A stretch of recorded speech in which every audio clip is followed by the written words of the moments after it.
Bismillahirrahmanirrahim. Assalamualaikum warahmatullahi wabarakatuh. Alhamdulillahi ala ihsanih wa syukru lahu ala taufiqihi wa amtinanih wa asyhadu an la ilaha illallah wahdahu la syarika lahu ta'ziman li sya'nih wa asyhadu anna Muhammadan abduhu wa rasuluhu da'i ridwanih.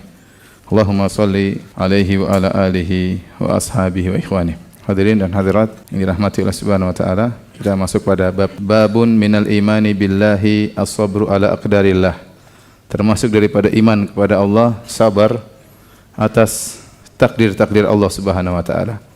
Itu sabar dalam menghadapi musibah, sabar dalam menghadapi ujian, sabar dalam menghadapi pahitnya kehidupan dengan meyakini bahwa semuanya itu adalah takdir Allah. Tentu di balik takdir Allah ada hikmah yang Allah kehendaki yang baik bagi hambanya yang beriman kepada Allah Subhanahu wa taala. Sabar, kesabaran adalah ibadah yang sangat agung. Sampai-sampai Imam Ibnu Qayyim rahimahullah berkata, al-iman nisfan, nisfu as-sabar wa nisfu syukur. Iman terdiri atas dua bagian, setengahnya adalah atau satunya adalah sabar, satunya adalah syukur. Barang siapa yang bisa menggabungkan keduanya, maka imannya telah sempurna. Sebagaimana firman Allah Subhanahu wa taala, inna fi dzalika laayatin likulli sabarin syakur. Sungguhnya yang pada demikian itu ada tanda-tanda keagungan Allah bagi setiap orang yang sabar dan syakur, yang senantiasa bersabar, senantiasa bersyukur. Maka barang siapa yang bisa menggabungkan keduanya, dia telah mencapai kesempurnaan iman. Makanya para salaf mengatakan unwanus sa'adah thalatha, tanda-tanda kebahagiaan ada tiga. Idza u'tiya syakara wa idza ibtuliya sabara wa idza aznaba istaghfar. Jika seorang diberi kenikmatan dia bersyukur, jika diberi ujian dia bersabar, jika dia berdosa maka dia beristighfar. Dan kondisi kita tidak keluar daripada tiga kondisi ini. Terkadang kita diberi kenikmatan, maka yang wajib kita lakukan kita bersyukur, ya. Terkadang kita diberi ujian, yang wajib kita lakukan adalah kita bersabar. Sabar ya, sabar. Sebentar. Baik, kita lanjutkan ya. Wa idza aznaba istaghfar. Kalau dia berdosa maka dia beristighfar. Kapan dia berdosa? Tatkala dia tidak mampu bersyukur, tatkala dia tidak mampu untuk bersabar, maka dia terjerumus dalam dosa. Maka sungguhnya kondisi manusia kalau tidak bersyukur, dia bersabar. Kapan dia berdosa? Tatkala dia tidak pandai bersyukur, tatkala dia tidak pandai bersabar. Para ulama khilaf mana yang lebih agung, syukur atau sabar? Ya, maka ada khilaf yang kuat di kalangan para ulama. Ditinjau dari sisi dalil, maka begitu banyak dalil dalam Al-Quran tentang sabar. Meskipun tentang syukur juga sangat banyak. Ya. Sampai-sampai Imam Ahmad rahimahullah berkata, Zakarallahu sabra fi tis'ina mawdi'an min kitabih. Allah menyebutkan sabar dalam Al-Quran sekitar 90 tempat dalam Al-Quran. Ya, menunjukkan agungnya ibadah sabar. Ya. Tentunya dua-duanya agung, syukur juga agung, sabar juga agung. Ya. Sehingga para ulama berselisih mana yang lebih hebat. Apakah syukur, apakah kaya yang bersyukur ataukah miskin yang bersabar. Ya. Yang jelas kalau disuruh milih, saya pilih kaya yang bersyukur. Ya. Tetapi pilihan bukan di tangan kita. Pilihan di tangan Allah Subhanahu wa taala. Kebanyakan kita ya diuji dengan kesulitan hidup. Ya. Banyak di antara kita diuji dengan kesulitan hidup. Namun bergembiralah bagi orang-orang dalam kondisi sulit. Nabi SAW bersabda, Uritul jannah fawajatu aktsaru ahliha al-fuqara. Aku diperlihatkan surga dan aku dapati kebanyakan penghuninya adalah apa? Orang-orang miskin. Yang menunjukkan bahwasanya banyak orang yang diuji dengan kesulitan hidup, mereka bisa lulus sehingga mereka bisa masuk surga. Dan kebanyakan orang diuji dengan kekayaan, dengan jabatan, dengan ketenaran, maka mereka tidak lulus. Kebanyakan mereka masuk neraka jahanam, ya. Baik, pembahasan kita pada kesempatan ini adalah tentang sabar. Tentang apa? Sabar. Ketahuilah seorang tidak mungkin bisa masuk surga kecuali dengan sabar. Oleh karenanya Allah berfirman tentang para penghuni surga, wal malaikatu yadkhuluna alaihim min kulli bab salamun alaikum bima sabartum fa ni'ma uqubad dar. Maka kata Allah Subhanahu wa taala, malaikat-malaikat masuk melalui pintu-pintu surga untuk mengucapkan salam kepada para penghuni surga. Malaikat berkata, salamun alaikum bima sabartum. Keselamatan bagi kalian wahai para penghuni surga karena kesabaran kalian. Jadi mereka mau surga di antara sebab utama adalah karena apa? Bersabar. Ya. Yang kita bahas pada kesempatan kali ini khusus tentang as-sabru ala aqdarillah, sabar terhadap ujian-ujian Allah Subhanahu wa taala. Sungguhnya sabar ada 3 sebagaimana dijelaskan oleh para ulama. As-sabr thalatha, ada 3. Yang pertama sabar ala aqdarillah, sabar dalam menghadapi ujian takdir-takdir Allah, maksudnya ujian-ujian hidup, ujian-ujian kehidupan. Kemudian ada namanya sabar ala taatillah, sabar dalam menjalankan ketaatan kepada Allah. Yang terakhir adalah as-sabar an ma'siyatillah, sabar dalam meninggalkan maksiat. Ini semua adalah ibadah yang sangat agung, dan kita sudah membahas tentang ibadah-ibadah hati sebelumnya, yaitu masalah tawakal, masalah takut kepada Allah Subhanahu wa taala, masalah roja kepada Allah, masalah mahabbah sudah kita bahas sebelum bab ini. Dan di mana Syekh Muhammad bin Abdul Wahhab rahimahullahu taala memfokuskan kepada amalan-amalan hati, yaitu roja, berharap, khauf, takut, mahabbah, ya, tawakal. Sekarang beliau bahas tentang masalah sabar, dan sabar ini sebenarnya tercakup padanya seluruh amalan badan.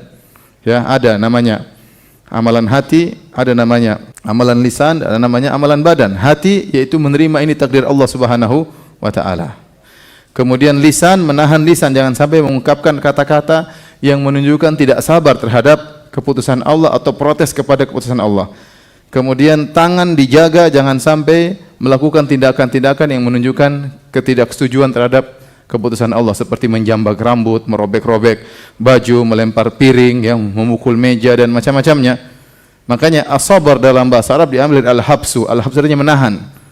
Menahan apa? Menahan lisan jangan saya mengucapkan kata-kata yang menunjukkan protes. Kenapa Allah takdirkan saya seperti ini? Kenapa tidak hilang-hilang penyakit ini? Itu menunjukkan dia protes. Itu orang tidak sabar. Dia tidak bisa menahan lisannya. Dia tidak bisa menahan badannya, maka dia banting sana, lempar sini, ya, kemudian mukul sana, mukul sini, robek sana, robek sini. Berarti dia tidak sabar. Kemudian hatinya, dia bersabar, jangan sampai dia suudzon kepada Allah. Hendaknya dia berhusnudzon dan dia menerima semua keputusan Allah Subhanahu wa taala. Meskipun sabar terkumpul kepadanya amalan lisan, amalan badan, amalan hati, tetapi yang paling penting adalah apa? Masalah hatinya. Yang penting masalah hatinya. Kesabaran itu paling tercerminkan pada hati seorang. Kalau hatinya bersabar, maka mudah bagi lisannya, bagi tangannya untuk bersabar.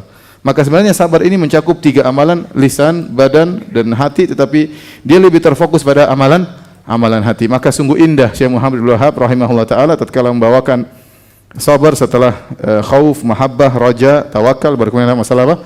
Sabar. Nah, sabar rupanya ada 3. Ya. As-sabar ala aqdarillah, sabar atas takdir Allah, sabar dalam ketaatan, sabar dalam meninggalkan kemaksiatan, ya. Karena dalam ibadah kita butuh bersabar, butuh untuk bersabar kepada Allah Subhanahu wa taala. Nah, mana yang lebih afdal daripada 3 sabar ini? Kita bicara tentang jenis, ya. Jenis bukan berarti secara afrod, bukan secara keseluruhan, tapi secara jenis. Contoh, saya katakan dalam syariat, jenis bid'ah lebih parah daripada jenis maksiat. Dari sisi apa? Dari sisi bid'ah itu lebih disukai oleh syaitan, karena orang yang melakukan bid'ah susah untuk bertobat, karena dia merasa di atas apa? Kebenaran. Dari sisi ini, jenis bid'ah lebih buruk, lebih bahaya daripada jenis maksiat. Tetapi bukan berarti setiap bid'ah lebih parah daripada maksiat, ya. Paham? Tentunya bid'ah, misalnya bid'ah melakukan perayaan tertentu, tentu lebih ringan daripada zina, ya. Paham? Tentu lebih ringan daripada zina, makanya zina ada hukum rajam dan yang lain-lainnya. Tetapi dari sisi jenis, ya, bid'ah itu lebih parah daripada apa? Maksiat. Tentu bid'ah juga bertingkat-tingkat. Ada bid'ah besar seperti bid'ah yang berkaitan dengan akidah, seperti akidah hululiyah, ittihadiyah, manunggaling kawula gusti dan yang lainnya. Ya, bid'ah berkaitan dengan kesyirikan banyak. Tapi secara jenis bid'ah lebih buruk daripada apa? Maksiat. Nah, sekarang kita akan membandingkan antara 3 sabar ini, tapi itu berkaitan dengan jenis. Manakah yang lebih afdal? Jenis sabar terhadap takdir Allah, atau jenis sabar dalam jalan ketaatan, atau jenis sabar dalam meninggalkan kemaksiatan? Maka para ulama mengklasifikasikan sabar ini menjadi 2 lagi. Mereka mengatakan sabar ala aqdirillah namanya as-sabr al-ittirari, sabar terpaksa. Kemudian sabar terhadap menjalankan ketaatan, sabar dalam meninggalkan maksiat disebut dengan as-sabr al-ikhtiyari, sabar pilihan. Maksudnya bagaimana? Anda tatkala mendengar muadzin mengumandangkan azan, as-salatu khairu minan naum, salat subuh. Anda dengar, Anda bangun, Anda punya pilihan, pergi berwudu menuju masjid atau tidur lagi. Anda bisa melakukan salah satu di antara keduanya. Itu namanya, dan Anda memilih bersabar untuk melawan rasa kantuk menuju ke masjid. Tapi Anda punya pilihan, pilihan lain tidur, lanjut tidur. Itu namanya sabar apa? Pilihan. Contoh, sabar dalam meninggalkan maksiat. Anda di depan laptop, kemudian ingin membuka misalnya klip porno dan yang lainnya, Anda diberi pilihan, mau enter atau tidak ya. Kalau enter berarti Anda memilih yang haram, kalau Anda menahan diri berarti Anda memilih sabar. Tapi di depan Anda ada pilihan. Maka disebut dengan sabar al-ikhtiyari, sabar pilihan. Berbeda dengan sabar dalam takdir Allah. Ya sudah, barang hilang mau dia apa? Enggak ada pilihan barang kembali. Tahu-tahu ada pencuri ngambil barang, tahu-tahu anak meninggal dunia, enggak ada pilihan. Itu namanya sabar terpaksa. Mau tidak mau harus apa? Bersabar. Enggak ada pilihan anak hidup lagi. Enggak ada pilihan barang kembali lagi. Maka ditinjau dari sisi ini, kata para ulama, yang lebih agung adalah sabar ikhtiyari daripada sabar ittirari. Yang lebih agung adalah sabar pilihan daripada sabar terpaksa. Oleh karena Syekhul Islam Ibnu Taimiyah rahimahullah menyebutkan tentang kisah Nabi Yusuf alaihissalam diuji dengan sabar ittirari dengan sabar ikhtiyari. Adapun sabar ittirari seperti Nabi Yusuf alaihissalam dilemparkan dalam sumur. Dia sabar. Itu sabar apa? Ittirari, terpaksa. Contohnya Nabi Yusuf di penjara, dia ingin keluar. Buktinya dia wasiatkan kepada orang yang dia tafsirkan finya, ya. Wa qala alladzi dhanna annahu najim minhum adhkurni 'inda rabbik. Wahai orang yang akan lulus, akan selamat dari penjara, keluar dari penjara, tolong sebut-sebut saya di sisi rajamu biar saya dikeluarkan. Berarti Yusuf ingin apa? Keluar, tapi enggak bisa. Maka dia dilemparkan dalam sumur, beliau di penjara alaihissalam. Itu namanya sabar ittirari. Ada sabar ikhtiyari. Sabar ikhtiyari yaitu beliau diuji dengan rayuan wanita Imra'atul Aziz yang konon namanya Zulaikha. Konon namanya Zulaikha. Tidak ada riwayat sahih yang mengatakan namanya Zulaikha, tetapi konon disebutkan dalam buku-buku tafsir namanya Zulaikha. Ya, ini namanya sabar ikhtiyari. Nabi Yusuf digoda dengan ujian yang hebat, di depan dia ada pilihan, berzina atau tidak, tetapi dia memilih untuk apa? Tidak berzina, bersabar. Maka kata para ulama, sabarnya Nabi Yusuf alaihissalam untuk meninggalkan zina lebih afdal daripada sabar dia tatkala di penjara atau dilemparkan dalam sumur. Kenapa? Karena sabarnya dia tatkala menjauhkan dari zina namanya sabar ikhtiyari, sabar pilihan. Adapun dia dilemparkan dalam sumur dan di penjara namanya sabar apa? Terpaksa. Paham? Bisa bedakan? Sekarang saya tanya sama antum. Kalau antum tiap hari diomelin istri, itu sabar terpaksa atau pilihan? Hah? Sini tanya nih, ini kita terapkan biar ngerti ya. Biar antum tahu pahalanya besar atau kecil gitu. Coba. Kalau antum tiap hari diomelin istri, pulang kerja diomelin istri, kemudian beli ini diomelin istri, itu sabar pilihan atau sabar terpaksa? Pilihan. Bukan terpaksa. Tergantung kondisi ya. Kalau dia ternyata kalau ternyata dia punya uang, dia bisa pilih istri cantik yang lain, itu berarti sabar pilihan. Tapi kalau dia miskin, nggak punya duit, ya itu namanya sabar terpaksa. Mau nikah nggak ada modal, itu namanya sabar terpaksa. Dua-duanya dapat pahala, tenang aja. Cuma beda antara sabar pilihan dengan sabar terpaksa. Taib. Sekarang pembahasan berikutnya, mana yang lebih afdal? Apakah di antara kedua ini sabar terhadap ketaatan kepada Allah atau sabar dalam meninggalkan maksiat? Ini juga dibahas oleh para ulama. Yang bahas di antara Ibnu Qayyim rahimahullah taala dalam Tariqatul Hijratain ya. Jadi mana yang lebih afdal, sabar terhadap ketaatan atau sabar dalam meninggalkan maksiat? Ya, dua-duanya berat ya. Tetapi sebenarnya mengatakan yang lebih afdal adalah sabar dalam menjalankan ketaatan, karena sisi ketaatan lebih dicintai oleh Allah daripada meninggalkan maksiat. Karena ketaatan adalah amrun matlub, perkara yang diinginkan oleh syariat. Meninggalkan maksiat adalah suatu sarana agar seorang tidak meninggalkan ketaatan. Maka ditinjau dari sisi ini, sabar terhadap ketaatan lebih disukai daripada sabar meninggalkan maksiat. Ditinjau dari zatnya, daripada zatnya Allah lebih mencintai melakukan ketaatan ya, karena ada sesuatu yang baru melakukan ketaatan, haji, umrah, salat dibandingkan dengan sekedar meninggalkan maksiat. Dari sisi yang lain sebagian ulama mengatakan sabar terhadap meninggalkan maksiat lebih afdal. Dari sisi mana? Dari sisi faktor yang menyuruh dia untuk melakukan maksiat lebih berat, hawa nafsu. Karena seorang melawan hawa nafsu itu sangat berat. Sangat berat ya, dibandingkan hanya sekedar rasa malas. Kenapa orang tidak ke masjid untuk salat subuh? Lawannya dia cuma malas. Bikin tidur lagi, malas. Itu sebenarnya mudah untuk dia kalahkan. Lebih mudah untuk dia kalahkan daripada tatkala dia digoda oleh hawa nafsu. Sulit untuk dia mengalahkan hawa nafsu. Makanya seorang mengatakan jika seorang laki sudah tergerak syahwatnya, ya, maka sudah hilang 2/3 akalnya. Yang dia pikirkan bagaimana syahwatnya bisa dilampiaskan. Makanya banyak orang terjebak dalam zina. Kalau pandangan masih pertama dia masih bisa malingkan, dia masih bisa selamat. Tapi kalau dia sudah menatap dan menghayati, wah itu repot. Lihat cewek itu sudah menggoda, dia sudah bergerak syahwatnya, sudah bergora syahwatnya, mustahil dia selamat kecuali diselamatkan oleh Allah Subhanahu wa taala. Kenapa? Syahwat sudah membutakan akalnya, menutup akalnya. 2/3 akalnya sudah hilang, bahkan hilang semuanya akalnya. Ya, yang dia pikirkan bagaimana syahwatnya bisa tersalurkan. Dia tidak pikir lagi tentang akhiratnya, dia tidak pikir lagi anaknya, tidak pikir istrinya, yang penting syahwatnya bisa terlampiaskan. Maka dari sisi ini sebenarnya mengatakan sabar meninggalkan maksiat lebih berat, lebih berpahala daripada sabar melakukan apa? Ketaatan. Ada khilaf di kalangan para ulama. Dan dua-duanya dicontohkan ya, atau semuanya dicontohkan oleh Allah Subhanahu wa taala ya. Kita bilang misalnya Nabi Sulaiman taat kepada Allah Subhanahu wa taala, "I'malu ala Dawud syukran." Bagaimana kata Allah, "Beramalah wahai Sulaiman alaihissalam sebagai bentuk syukur kepada Allah." Maka dikenal Nabi Sulaiman taat kepada Allah Subhanahu wa taala. Bahkan dia kalau sekali salat sampai bisa lama berbulan-bulan. Makanya waktu dia meninggal dunia dalam kondisi salat sedang memegang tongkat, jin-jin menyangka dia sedang salat padahal sudah meninggal dunia. Kenapa Nabi Sulaiman kalau sekali berdiri salat lama? Ya.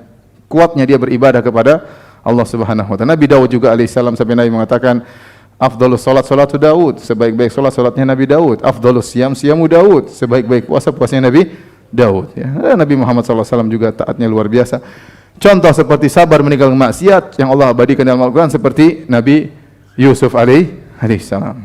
Ujian yang sangat luar biasa. Siapapun di antara kita yang diuji dengan ujian tersebut susah untuk apa? Selamat. Tetapi Nabi Yusuf alaihissalam digoda dengan ujian yang sangat luar biasa, ya, bahkan telah tergerak syahwatnya, wa hamma biha, telah muncul keinginan terhadap wanita cantik jelita di hadapan matanya, tertutup tidak ada yang melihat, ya.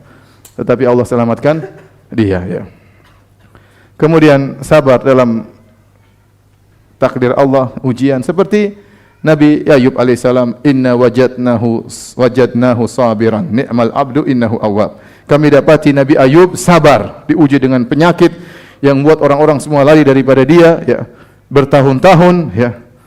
Kalau kita bisa baca buku tafsir betapa parah penyakit yang dialami Nabi Ayub alaihissalam, tapi kata Allah, "Inna wajadnahu sabiran." Kami dapati dia penyabar, sabar luar biasa.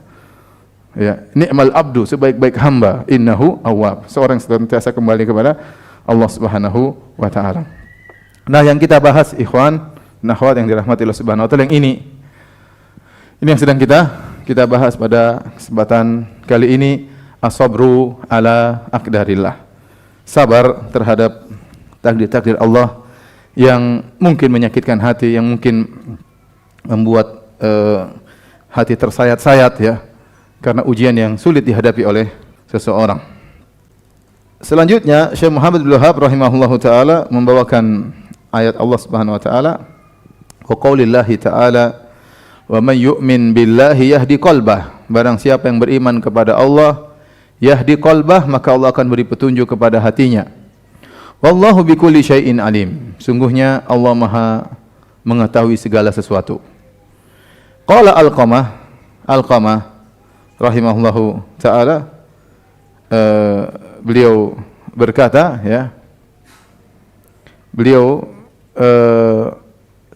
adalah seorang tabi'in, ya, Alqamah Beliau mendengar dari Abu Bakar, bertemu dengan Abu Bakar, mendengar hadis dari Utsman, dari Ali, dari Sa'ad bin Abi Waqqas, Ibnu Mas'ud, Aisyah dan banyak sahabat. Maka dia termasuk dari kibaru tabi'in. Kibaru tabi'in yaitu tabi'in yang memenuhi atau bertemu dengan banyak kibarus sahabah. Ya, sahabat-sahabat senior. Jadi dia adalah seorang tabi'in yang senior. Bahkan disebutkan beliau lahir di zaman Nabi sallallahu alaihi wasallam, hanya tidak bertemu dengan siapa? Nabi sallallahu alaihi wasallam. Maka beliau termasuk dari kibaru tabi'in, tabi'in yang senior. Beliau menafsirkan ayat ini, Al-Qamah rahimahullah taala, huwa ar-rajulu tusibuhul musibah. Yaitu orang yang kata Allah, barang siapa beriman kepada Allah, Allah beri petunjuk kepada hatinya. Siapa orang tersebut? Huwa ar-rajulu tusibuhul musibah. Seorang laki yang ditimpa dengan musibah. Faya'lamu annaha min indillah. Maka dia tahu musibah tersebut datang dari Allah Subhanahu wa taala. Fayarda wa yusallim. Maka dia pun ridha dan dia pun pasrah. Dia ridha dan dia apa? Pasrah, menyerahkan urusannya kepada Allah Subhanahu wa taala. Ini Allah sedang memuji ayat ini tentang orang yang bersabar. Dikasih musibah, maka dia tahu bahwasanya musibah tersebut datang dari Allah. Dia tidak bisa dia tolak. Dan dia ridha dengan musibah tersebut dan dia pasrah dengan musibah tersebut. Apa buahnya? Yahdi qalbah, maka Allah akan beri hidayah kepada hatinya. Dan kita tahu bahwasanya ketaatan mendatangkan ketaatan yang lainnya. Di antaranya wa may yu'min billahi yahdi qalbah, barang siapa beriman kepada Allah, Allah akan beri petunjuk kepada hatinya. Sebaliknya barang siapa bermaksiat, akan datang maksiat yang lain. Falamma zagu azagallahu qulubahum. Tatkala mereka menyimpang, Allah simpangkan hatinya. Ya. Maka tatkala dia beriman bahwasanya semua takdir dari Allah Subhanahu wa taala, maka Allah semakin tambah kekuatan imannya, Allah beri hidayah kepada hatinya. Hadirin dan hadirat yang dirahmati Allah Subhanahu wa taala. Dunia ini adalah darul ibtila, ya, darul bala. Allah menciptakan dunia ini bukan sebagai darul qarar, ya. Wa innal akhirata hiya darul qarar. Sungguhnya darul qarar yaitu tempat yang abadi, tempat tinggal yang sungguhnya adalah akhirat, bukan dunia. Makanya Nabi sallallahu alaihi wasallam berkata, labbaik Allahumma la aisha illa aishul akhirah. Warhamil ansara wal muhajirah. Ya Allah, tidak ada kehidupan yang sungguhnya kecuali kehidupan apa? Akhirat. Makanya Syekh Utsaimin rahimahullahu taala menyebutkan barang siapa yang melihat kemegahan dunia, melihat orang lain memiliki mobil yang mewah, melihat orang lain misalnya memiliki rumah yang indah, maka hendaknya dia berkata, Allahumma la aisha illa aishul akhirah. Ya Allah, sungguhnya tidak ada kehidupan kecuali kehidupan apa? Akhirat. Agar dia tidak terpedaya dengan itu semua. Demikian juga tatkala dia mengalami kesulitan, diuji dengan ujian yang mungkin menyakitkan hatinya, ya, maka dia berkata yang sama, Allahumma la aisha illa aishul akhirah. Ya Allah, tidak ada kehidupan kecuali kehidupan akhirat. Makanya Nabi mengucapkan kata-kata ini tatkala di perang Khandaq, tatkala pasukan sahabat sekitar 2000 orang menggali Khandaq dengan berkilo-kilo di tengah musim dingin dan musim lapar, sampai mereka makan makanan dari minyak yang sudah tengik, ya, tidak ada makanan. Maka sampai mereka mengikatkan perut mereka dengan batu, dan Nabi SAW juga mengikat perutnya dengan apa? Batu, karena saking kelaparan. Maka Nabi tatkala melihat para sahabat sedang menggali Khandaq, ini kehidupan yang susah. Lapar, enggak punya duit, miskin, harus menggali kerja yang berat, musuh mau datang, maka Nabi berkata, Allahumma la aisha illa aishul akhirah warhamil ansara wal muhajirah. Ya Allah, tidak ada kehidupan yang sungguhnya kecuali kehidupan akhirat, rahmatilah kaum muhajirin dan kaum ansar, ya. Oleh karenanya yang membuat kita bisa sabar dalam segala kondisi adalah kita ingat ini kehidupan hanya sementara. Semua orang akan melewati ujian dalam kehidupan ini. Tidak ada seorang pun yang tidak diuji. Semuanya pasti diuji, karena memang dunia ini adalah darul ibtila, tempat untuk menguji ciptaan Allah Subhanahu wa taala, untuk menguji manusia. Bahkan Allah bersumpah, ya, dalam surat Al-Balad. Kata Allah Subhanahu wa taala, la uqsimu bihadzal balad wa anta hillum bihadzal balad wa walidi wa ma walad laqad khalaqnal insana fi kabad. Allah bersumpah, kata Allah, demi kota Mekah, ya, dan engkau tinggal di kota Mekah wahai Muhammad. Wa walidi wa ma walad, demi ayah dan demi anaknya. Allah bersumpah dengan 3 sumpah, demi kota Mekah, demi ayah dan demi anaknya. Untuk menekankan apa? Kata Allah, laqad khalaqnal insana fi kabad. Sungguh kami telah menciptakan manusia dalam kepayahan. Allah tekankan dengan pertama 3 sumpah, kemudian Allah ucapkan lagi Lamu taukid untuk menunjukkan sungguh, qad taukid penekanan kalau kita artikan demi Allah sungguh-sungguh benar-benar kami telah menciptakan manusia dalam apa? Kepayahan, susah payah. Enggak ada yang terlepas daripada kepayahan. Enggak. Ya, sejak manusia sejak lahir sampai dia di alam barzah sampai dia di padang mahsyar tidak akan terluput dari namanya kesulitan dan ujian. Makanya Imam Ahmad waktu ditanya kapan matar raha, kapan kita bisa istirahat? Kata Imam Ahmad, sampai kakimu menginjakkan surga berarti baru apa? Istirahat. Baru istirahat. Dan demikianlah kehidupan. Lahir dalam kondisi payah, menangis, masih dalam janin, merepotkan bapak dan ibunya. Ibunya setengah mati, ini belum lahir saja sudah bikin masalah. Belum lahir sudah bikin apa? Masalah bagi ibunya. Ibunya susah, ngidam, bapaknya juga susah, harus nuruti ibunya, ya. Betapa banyak orang suami disusahkan oleh istri yang sedang apa? Ngidam, ya. Dan itu banyak terjadi, ya. Terkadang istri tidak mau mencium bau keringat apa? Suaminya, ya. Bahkan terkadang sebagian istri tidak mau melihat wajah suaminya. Dan itu teman saya alami. Saya ke Madinah, saya ketemu teman saya sekarang dosen di Universitas Madinah. Dia bilang, Firanda, saya sekarang lagi susah. Ada apa? Ya akhi, istri saya lagi ngidam. Terus kenapa? Dia tidak mau lihat wajah saya. Waduh. Dulu waktu anak pertama hampir saya ceraikan dia, kata teman saya. Tapi subhanallah, ternyata saya tahu dia enggak main-main. Ini betulan. Ini sekarang anak kelima, sudah pengalaman. Bayangkan tidak mau dilihat. Masih dalam perut saja sudah bikin repot bapak dan apa? Ibunya. Belum kalau udah keluar, nangis, bapak kalau udah sakit, bapaknya enggak bisa tidur, ibunya enggak bisa tidur, dia nangis enak saja. Nanti sudah besar, udah SD, SMP minta apa-apa harus dituruti oleh bapaknya, enggak peduli bapaknya kerja di mana, enggak punya duit, diomelin sama bosnya, ngutang sana, ngutang sini, ambil riba gara-gara anaknya. Jadi enggak peduli, yang penting SPP saya dipenuhi, kebutuhan sekolah saya dipenuhi. Dia sendiri repot, dia merepotkan orang tuanya. Nanti dia sudah agak dewasa, sudah mau nikah, mulai repot lagi cari duit sana, duit sini untuk apa? Mahar, ya. Semua seperti itu. Sudah dapat mahar, kalau nggak dapat sudah jomblo. Dalam penderitaan, dalam apa namanya? Disekap dalam tertawan oleh apa? Kejombloannya. Kemudian kalau dapat duit, kemudian menikah dengan seorang akhwat, belum tentu soleha. Ternyata suka ngomel tiap hari. Sudah habis duit banyak-banyak, setengah mati dapat istri seperti ini. Belum lagi maintenance-nya. Emang nyurus istri tidak gampang, susah, butuh biaya. Belum dia harus ke salon sebulan sekali. 2 hari sekali. Dan macam-macam ya. Namanya kehidupan tidak ada yang kerja disuruh orang, dimarah-marahin orang, ya repot. Kadang bertengkar sama orang. Dan manusia demikian. Laqad khalaqnal insana fi kabad. Tidak ada yang keluar daripada kesulitan. Siapapun orang pasti diuji. Kalau Anda tahu ini semua, bahwa semua orang pasti diuji, Anda akan sudah, inilah tabiatul hayat. Inilah tabiat daripada kehidupan, tidak ada yang lepas daripada ujian. Yang satu menangis karena enggak punya anak, minta kepada Allah, dapat ujian berat, tidak punya anak, sedih melihat orang punya anak, dia punya anak, dia sedih. Sebagian orang menangis karena punya anak, anaknya nakal, kurang ajar, nyolong sana, nyolong sini. Sebagian wanita menangis ingin punya suami, berdoa kepada Allah, enggak ada yang datang untuk mengkhidbahnya, melamarnya. Jadilah janda tua, gadis, bukan janda tua, perawan apa? Tua. Sebagian tiap hari nangis, suaminya gamblang dia, suaminya poligami, tidak adil. Sudah nangis-nangis, tambah lagi istrinya istri ketiga, waduh, pusing dia, gimana? Semua orang diuji. Miskin diuji, yang kaya diuji. Artis diuji, bukan artis juga diuji. Emang ente kira enak jadi pejabat? Ya, jadi pejabat setengah mati. Bertarung dalam dunia perpolitikan, kemudian macam-macam peperangan, siapkan pasukan peperangan dalam medsos dan macam-macamnya. Setelah itu menang, dimaki-maki orang, subhanallah. Semuanya diuji. Miskin menangis, yang pejabat juga apa? Nangis.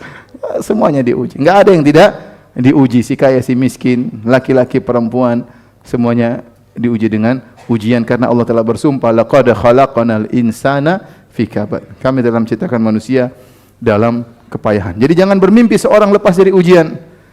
Ya, jangan bermimpi seorang lepas dari ujian. Tatkala kita tahu bahwasanya ujian tidak bisa terlepas dari kehidupan seorang, maka apa yang dia lakukan? Dia nikmati ujian tersebut, ihtisab, dia berharap dalam setiap ujian tersebut dia dapat pahala. Itu yang membuat seorang mukmin berbeda daripada yang lainnya. Makanya kata Nabi SAW, ajaban li amril mu'min, sungguh menakjubkan perkara seorang mukmin. Inna amrahu kullahu khair, wa laysa dzalika illa lil mu'min. Sungguhnya perkara seorang mukmin semuanya baik dan itu tidak bisa didapatkan kecuali pada seorang mukmin. In asabahu asarra syakara, fa kana khairan lahu. Kalau dapat kenikmatan dia bersyukur. Wa in asaba dharra, kalau ditimpa dengan kemudaratan, sabar, dia bersabar, fa kana khairan lahu. Maka dia bersabar dengan takdir Allah Subhanahu wa taala. Tidak seperti orang-orang non muslim yang kemudian terkena ujian akhirnya bunuh diri dan macam-macam ya, marah-marah, kehidupan yang penuh penderitaan. Adapun orang beriman apapun kondisinya dia bersabar dan dia menghadapi segala ujian, dia masih bisa tersenyum dalam apapun ujian hidup yang dihadapinya. Lihatlah Nabi sallallahu alaihi wasallam bagaimana ujian yang dihadapi. Nabi sallallahu alaihi wasallam dalam kondisi yatim, kemudian kecil sudah susah menggembalakan kambing cari nafkah ya. Kemudian setelah itu, setelah menikah dengan wanita yang sangat saleh Khadijah, kemudian di saat-saat genting-genting lagi dia dituduh macam-macam, istrinya yang dia sangat cintai meninggal dunia.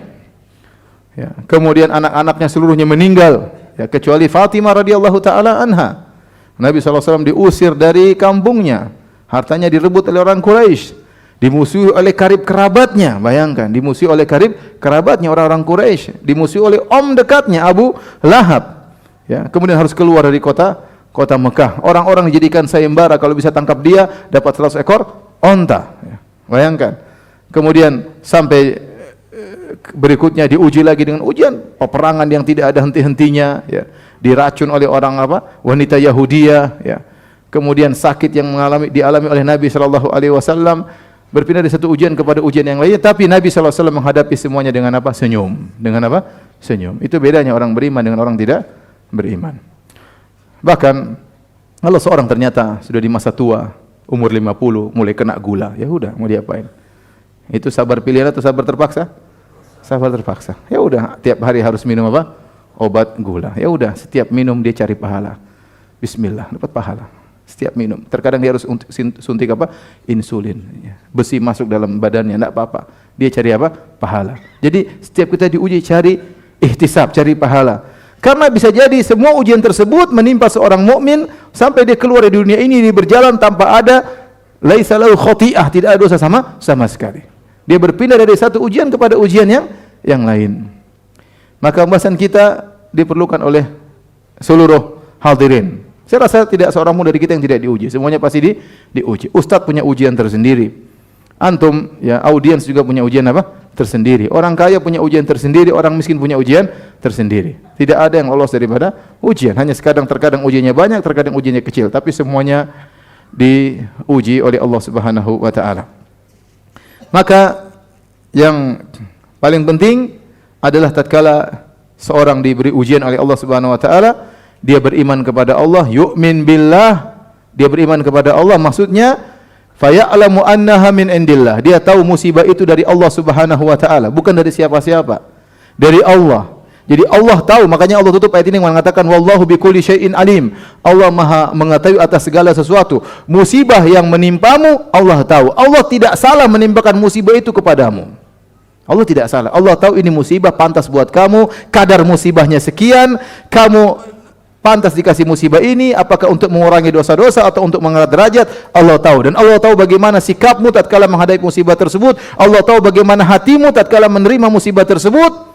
Makanya Allah mengatakan wallahu bikulli syai'in alim. Allah mengetahui segala sesuatu. Saya ceritakan tentang cerita yang saya dengar dari Syekh Abdul Razak hafizahullah taala, tentang salah seorang muridnya ya, yang memiliki buku tentang Juhud Ibnu Qayyim, ya, saya tahu namanya, tapi intinya dia punya seorang murid doktor kelas saya di Universitas Madinah yang beberapa waktu yang lalu ya ditembak di Afrika, ya, tatkala dia sedang safari dakwah, kemudian ditembak, akhirnya meninggal dunia. Dia sempat juga ke Indonesia dan sering berdakwah di Afrika.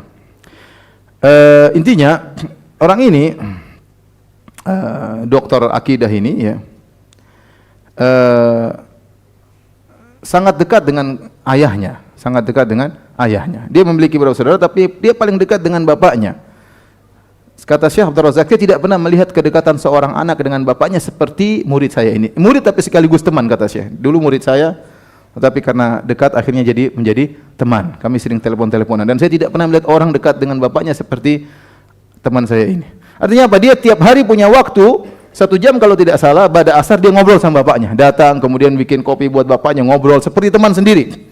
Seperti teman sendiri. Sampai saudara sendiri mengakui kami tidak bisa seperti dia karena dia begitu dekat dengan ayah kami, ya. Kami belajar bagaimana berbakti kepada seorang ayah dari saudara kami ini, ya. Maka dia dekat dengan bapaknya, ngobrol. Bahkan kalau ada tamu datang, dia tinggal di Kuwait.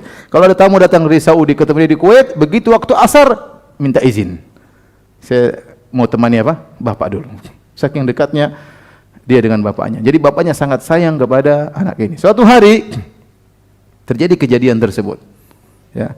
Kemudian akhirnya meninggallah anak tersebut, doktor akidah tersebut. Akhirnya si Abdul Razak, sempat saya lihat di internet, dia datang ke Kuwait, kemudian dia solatkan jenazah karena dekatnya Syekh dengan apa? Orang tersebut. Bahkan kata Syekh, saya yang turun kemudian menurunkan mayatnya ke dalam kuburan. Intinya yang menjadi perhatian kata Syekh, ketika waktu si Abdul Razak menurunkan mayatnya di kuburan, bapaknya kemudian berkata di pinggir kuburan di hadapan orang yang hadir, dia mengatakan, ya ushidukallah, ya Allah, aku mempersaksikan engkau, ya, bahwasanya saya ridha dengan keputusanmu. Saya dan istri saya ridha dengan apa? Keputusanmu. Dia tidak menangis dan hatinya tegar, ya. Meskipun itu anak yang paling dia cintai. Semua orang heran dengan perkataannya, semua orang dengan sikapnya, tidak menangis sama sekali. Anaknya dikubur, kemudian dia berjalan dengan tenang pulang ke rumah, orang-orang datang takziah dan dia tenang, ya. Dan dia tenang. Bahkan dia berkata kalau orang datang, tu'azzi wala tuhanni, kau ingin bertakziah atau ingin beri selamat kepada saya? Anak saya meninggal mati syahid. Kau ingin beri takziah atau memberi selamat? Kalau ditakziah pulang, saya dapat selamat, anak saya meninggal mati syahid. Intinya berjalan beberapa waktu, entah beberapa tahun, Syekh ketemu lagi dengan bapaknya. Syekh Abdul Razak cerita sama saya. Kemudian dia bilang, ya Ammi, Om, gimana Om bisa sabar waktu itu? Saya ingin tahu, kok bisa waktu dikubur tidak menangis sama sekali, tidak ada protes sama sekali, bahkan menunjukkan ridho di hadapan Allah Subhanahu wa taala. Akhirnya bapak dari dokter akidah ini pun cerita. Kata dia, ketika waktu dapat kabar bahwasanya anak saya ditembak atau terjadi musibah, ada yang telepon, maka saya angkat. Ada isu-isu seperti ini. Terus kata bapaknya, tolong sampaikan kabar sebenarnya, sampaikan kepada saya apapun yang terjadi, sampaikan kepada saya. Kemudian ditutup telepon. Tidak lama kemudian datang telepon lagi. Kemudian diangkat telepon tersebut, dikasih kabar bahwasanya anakmu telah meninggal dunia. Maka kata sang ayah, sungguh saya sangat sedih tatkala itu saya letakkan telepon, kemudian saya berkata kepada Allah, ya Allah, innaka akhadta faldata kabidi. Dia bilang, ya Allah, kau telah mengambil intisari hatiku. Ini anak yang paling aku cintai. Ini anak yang paling aku cintai, yang paling aku sayang, kau telah mengambilnya dariku. Maka sabarkanlah aku dan sabarkanlah istriku. Itu yang saya ucapkan pertama kali di hadapan Allah Subhanahu wa taala. Kemudian doa-doa yang lain. Saya letakkan semuanya, saya serahkan kepada Allah Subhanahu wa taala. Sejak itu Allah buat saya tegar. Bahkan istri saya juga tegar. Oleh karenanya benar kata Allah Subhanahu wa taala, fasbir wa ma sabruka illa billah. Bersabarlah dan kau tidak bisa bersabar kecuali dengan pertolongan Allah Subhanahu wa taala. Mustahil kita bisa bersabar kecuali Allah yang bikin kita sabar. Kita diuji dengan banyak ujian. Sabar menjalani ujian, sabar dalam jalan ketaatan, kita bisa melakukan kai ke masjid, kita bisa hadiri pengajian, kita bisa bersedekah. Yang bikin kita sabar siapa? Allah Subhanahu wa taala. Kita bisa meninggalkan maksiat, pintu zina terbuka di mana-mana, pintu maksiat terbuka di mana-mana. Kalau kita mau nakal mungkin bisa, tetapi siapa yang menjaga kita? Allah Subhanahu wa taala. Kita harus yakin, jangan seorang pede dengan kesabarannya. Fasbir wa ma sabruka illa billah. Bersabarlah dan ketahuilah bahwasanya kau tidak bisa bersabar kecuali dengan izin siapa? Allah Subhanahu wa taala. Dengan demikian seorang tatkala bersabar, dia tidak ujub, dia tidak pede. Dia tahu kalau Allah tidak buat dia sabar, dia tidak mungkin akan bersabar. Oleh karena para hadirin yang dirahmati Allah Subhanahu wa taala, ini ayat ya. Wa man yu'min billahi yahdi qalbah. Barang siapa tatkala dikasih ujian, dia beriman, yaitu dia meyakini semua ujian tersebut dari Allah Subhanahu wa taala, maka yahdi qalba, Allah akan tambah keimanan dalam hatinya. Wallahu bikulli syai'in alim, Allah Maha mengetahui atas segala sesuatu, Habis waktu ya? 1 menit lagi? Ya udah, tanya jawab aja deh. Mohon nasihatnya, saya memiliki penyakit kulit yang cukup lama dan belum sembuh. Ini membuat saya risih dan tidak percaya diri. Saya sudah berobat, akan tetapi penyakit ini ada kembali. Bagaimana sikap saya untuk menghadapi penyakit kulit ini, Ustaz? Berusaha, kesabaran bukan berarti pasrah dan tidak ada usaha. Makanya Allah Subhanahu wa taala berfirman, "Wasbir kama sabaru ulul azmi minar rusul." Bersabarlah engkau wahai Muhammad sebagaimana sabarnya ulul azmi minar rusul, sebagaimana para rasul-rasul sebelummu yang ulul azmi yang bersabar. Allah mensifati rasul-rasul yang bersabar dengan ulul azmi. Ulul azmi itu memiliki tekad, orang-orang yang memiliki apa? Tekad. Jadi ini isyarat bahwasanya sabar bukan berarti pasrah tidak berbuat. Sabar itu ridha dengan keputusan Allah, tapi berusaha mencari solusi, Azan dulu. Bagaimana sikap saya untuk menghadapi penyakit kulit ini? Bersabar dan terus berdoa kepada Allah, karena anta syafi la syifa illa syifa'uk. Engkau adalah Maha yang mengobati, tidak ada penyembuhan kecuali dari Engkau, Allah Subhanahu wa taala. Maka seorang berusaha berdoa kepada Allah dan mengambil sebab. Kata Nabi sallallahu alaihi wasallam, "Tadawa ibadallah wa la tadawu fil haram." Berobatlah wahai hamba-hamba Allah dan jangan berobat dengan perkara yang haram. Kita kumpulkan antara dua hal, tawakal kepada Allah, menyerahkan urusan kepada Allah dengan berusaha. Tadi saya katakan, sabar itu bukan berarti pasrah tidak berusaha. Ya, makanya Allah mengatakan wasbir kama sabara ulul azmi. Bersabarlah engkau wahai Muhammad sebagaimana ulul azm. Ulul azm itu orang yang punya tekad. Para nabi disifati dengan ulul azm, mereka sabar tapi mereka tetap tekad bersabar dengan orang-orang yang kafir yang mengingkari mereka, tapi dakwah jalan terus. Berarti dia menggabungkan antara usaha dan tawakal kepada Allah Subhanahu wa taala dalam segala hal, penyakit dan yang lainnya. Seorang sabar, tidak protes dengan keputusan Allah, dia ridha, tetapi dia berusaha untuk mencari solusi. Seorang suami menceraikan talak pertama kepada istrinya melalui surat bermaterai yang ditandatangani oleh suami. Surat tersebut dikirim via pos kepada istrinya yang selama ini memang tinggal di kampung. Sekarang enggak usah pakai pos, foto pakai WhatsApp kemudian kirim, bisa. Apa sah jatuh talak? Iya, jatuh talak. Jatuh apa? Talak. Apalagi ada materainya. Berarti dia serius ya. Jatuh apa? Talak. Beberapa hari kemudian pasangan suami istri berdamai, saling maafkan dan sepakat rujuk kembali. Si istri tidak ingin ibunya tahu permasalahan ini karena merasa kasihan sudah tua sedangkan bapaknya sudah tiada. Juga tidak ingin anak-anak mereka tahu. Bisakah mereka rujuk berdamai berdua saja? Bagaimana cara rujuknya? Apa yang harus mereka ucapkan? Untuk rujuk sunnahnya mendatangkan dua saksi. Wastashhidu dzawi adli minkum, ya. Datangkan dua apa? Saksi ya, yang untuk rujuk. Tapi kalau tidak pakai dua saksi juga sah.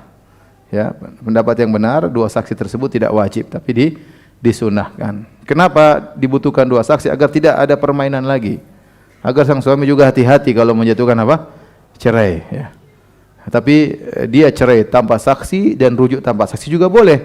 Tetapi yang terbaik kalau ingin agar berkah, ya, maka datangkan dua saksi kemudian mempersaksikan rujuk tersebut. Ya, teman-teman suami enggak ada masalah kalau menyatakan rujuk kepada istri. Tapi seandainya suami malu tidak ingin ada yang tahu, ya boleh saja. Enggak harus pakai saksi. Itu hanya sunnah, ya. Adapun cara rujuk, maka yang disepakati oleh para ulama dengan perkataan. Mengatakan saya rujuk kepada engkau, selesai urusan. Ya, adapun rujuk dengan sikap seperti datang kemudian menciumi istri, menggauli istri, makin ada khilaf di kalangan para ulama. Sebenarnya mengatakan tidak sah. Sebenarnya mengatakan bahwasanya dengan menggauli istri itu otomatis sudah merupakan rujuk meskipun tanpa diucapkan dengan kata-kata. Tetapi yang lebih hati-hati adalah seorang rujuk dengan kata-kata. Jadi suami tinggal mengatakan saya rujuk kepada engkau wahai sang istri, selesai. Karena dia masih dalam masa iddah, ya, masih dalam masa iddah, suami punya hak untuk rujuk kembali. Bagaimana hukumnya seorang laki-laki muslim menikah dengan perempuan mu'allaf tapi orang tua perempuan yang kafir tidak mengetahui keislamannya? Perempuan tersebut juga sholat secara sembunyi-sembunyi dari orang tuanya. Enggak apa-apa. Jadi kalau seorang wanita muslimah, bapaknya kafir, maka bapaknya tidak bisa jadi wali, tidak bisa jadi wali, maka perwalian kembali kepada wali hakim, kepada wali hakim. Kalau tidak ada wali hakim, maka kepada para ulama setempat yang diakui oleh masyarakat. Dan ini sering terjadi misalnya di luar negeri, negara-negara kafir, banyak wanita-wanita yang masuk Islam, ya.